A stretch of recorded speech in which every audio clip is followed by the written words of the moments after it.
Trouble is brewing for the Congress party ahead of Delhi's phase elections. Now, this is what is happening. Remember, just a few hours ago, after Congress's senior leader of the national capital, Arvinder Singh Lovely, quit the party post, now some Congress workers are seen staging a protest against Kanhaiya Kumar. Kanhaiya Kumar is the Congress candidate for Lok Sabha elections from the Northeast Delhi constituency against BJP's Manoj Tiwari.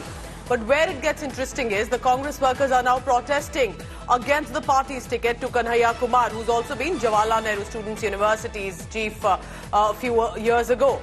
Now, Arvinder Singh Lovely here says Kanhaiya Kumar appreciated and praised Arvind Kejriwal, who has been after the Congress party leaders. Congress workers staging the protest says Kanhaiya Kumar is an outsider. Is this an internal revolt that's exploding Delhi Congress? Now remember, Arvinder Singh Lovely briefly earlier also had left the Congress party, joined the BJP, but then within a few weeks he had decided to shift back to the Congress, saying that I will always be a Congress person. But now he has left the party post this time again, and protests breaking out against Kanhaiya Kumar. Let's listen in to reactions coming in.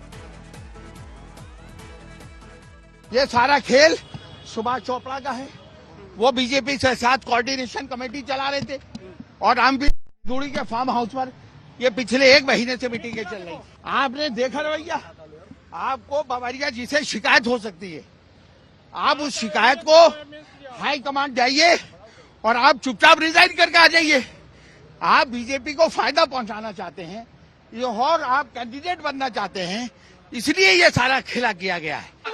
Delhi Congress में लगातार बवाल जो है वो बढ़ता जा रहा है। आसिफ मोहम्मद खान जो कि कांग्रेस के नेता है, वो लवली के घर पहुंचे थे। यहाँ पर तस्वीरें देख सकते हैं किस तरीके से धक्का मुक्की जो है वो यहाँ पर आसिफ मोहम्मद खान के साथ यहाँ पर करते हुए नजर आ रहे हैं। तमाम जो कांग्रेस के जो वर्कर्स है अरविंदर सिंह लवली के समर्थन में आए थे, वो लगातार आसिफ मोहम्मद खान के खिलाफ नारेबाजी कर रही है। आसिफ मोहम्मद खान ने आरोप लगाया है कि उनको लोभन जो है वो दिया जा रहा था अरविंदर सिंह लवली का समर्थन देने के लिए। सुभाष चोपड़ा इस पूरे मामले की जो है वो लगातार डील कर रहे थे। रामवीर सिंह बिदूरी, और हो सकता है कि अरविंदर सिंह लवली चुनाव लड़ ले और पूर्वी दिल्ली से जो बीजेपी के उम्मीदवार है उनका टिकट जो है वो कट जाए। आसिफ मोहम्मद खान यहाँ पर हमारे साथ है, हम कोशिश करेंगे लगातार। ये देखिए धक्का मुक्की किस तरीके से यहाँ पर धक्का मुक्की जो है हो रही है आसिफ मोहम्मद खान को लेकर के, जबरदस्त नारेबाजी। यहाँ पर आप देखिए कि अरविंदर सिंह लवली के समर्थक आसिफ मोहम्मद खान को यहाँ पर धक्का मुक्की करते हुए नजर आ रहे हैं। आसिफ मोहम्मद खान जो कि कांग्रेस के नेता हैं, उनके वो यहाँ पहुंचे थे, उन्होंने आवाज पर पहुंचे, उन्होंने कहा कि अरविंदर सिंह लवली ने जो इस्तीफा दिया है वो प्री प्लान के तौर पर जो है वो दिया है। मैं अपने कैमरा पर्सन से कहूंगा कि वो तस्वीरें दिखाएं।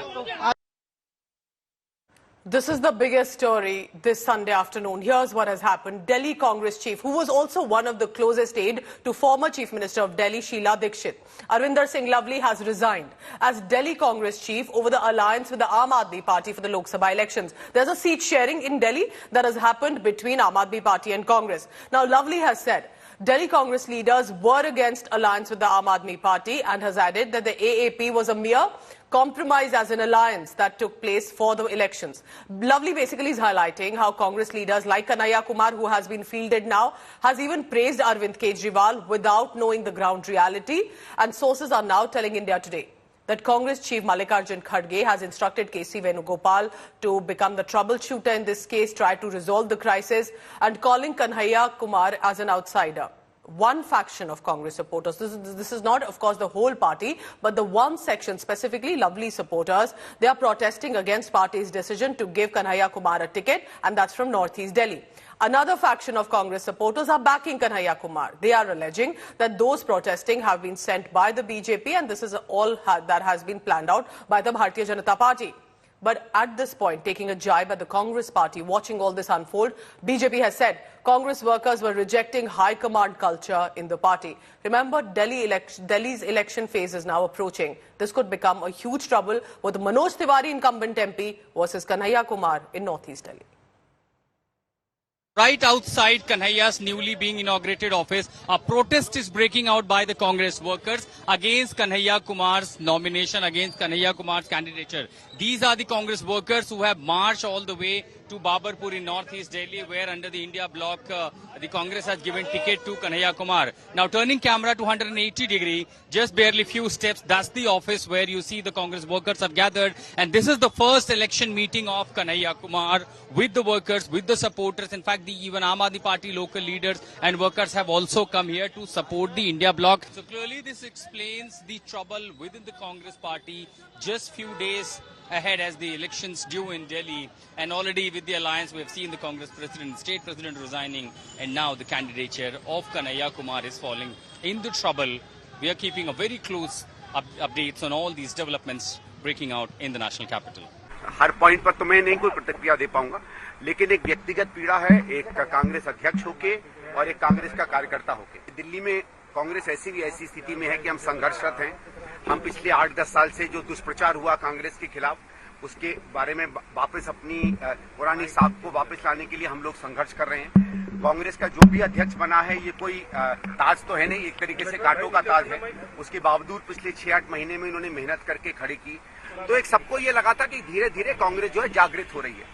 और जब हमको 2 या 3 सीटें मिलती हैं, तो ऐसा लगता है कि अगर उसमें हम कांग्रेस के सब लोगों की सहमति के साथ ऐसे नेतृत्व को दें, तो आगे गाड़ी एक बेहतर रूप से चलेगी। देखिए, कांग्रेस हमारी अलायंस पार्टनर है और उनकी पार्टी का ये आंतरिक मामला है।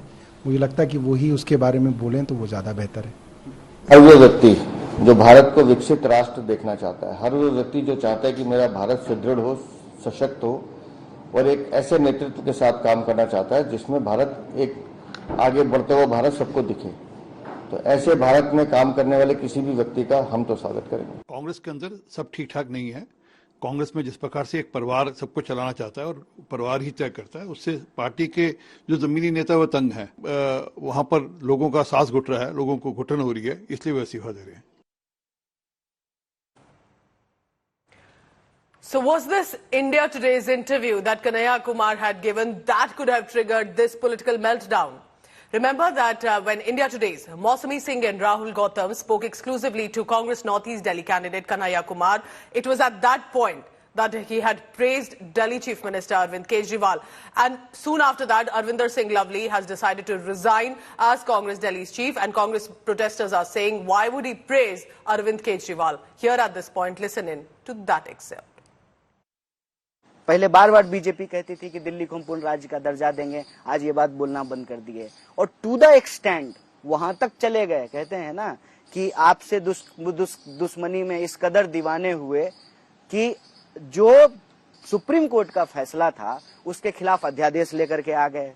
एन केन प्रकारेण जो है अध्यादेश ले आया कि एडमिनिस्ट्रेशन जो है दिल्ली सरकार के अंदर नहीं होगा, पुलिस पहले से दिल्ली सरकार के अंदर नहीं है, तो उसके अधिकार लगातार कम किए जा रहे हैं। फिर ये चर्चा करना शुरू कर दिए कि दिल्ली में तो अब विधानसभा ही नहीं रहेगी, विधानसभा ही भंग कर देंगे, सिर्फ मेयर रहेगा। तो दिल्ली तो बीजेपी के खिलाफ काम कर रही है और दिल्ली के जो लोग हैं, दिल्ली के लोगों से इसीलिए बीजेपी बदला लेना चाहती है, उनको तंग करना चाहती है, उनके आत्मसम्मान को ठेस पहुंचा रही है। उनके लिए बिजली की व्यवस्था करने वाला, सड़क की व्यवस्था करने वाला, स्कूल खोलने वाला, जो जनता यहाँ के साधारण हैं दिल्ली के, उनके अपेक्षाओं को पूरा करने वाले मुख्यमंत्री को उन्होंने जेल में डाल दिया। तो वो मुख्यमंत्री को जेल में नहीं डाले हैं, वो एक्चुअली दिल्ली की जनता को अपमानित कर रहे हैं। वो कह रहे हैं कि देखो हमको वोट नहीं दोगे तो हम तुम्हारे साथ ये बदलापूर्वक कार्रवाई करेंगे। और इस बात पे कांग्रेस और आप, उसके वर्कर, उसके नेता दोनों में सहमति है।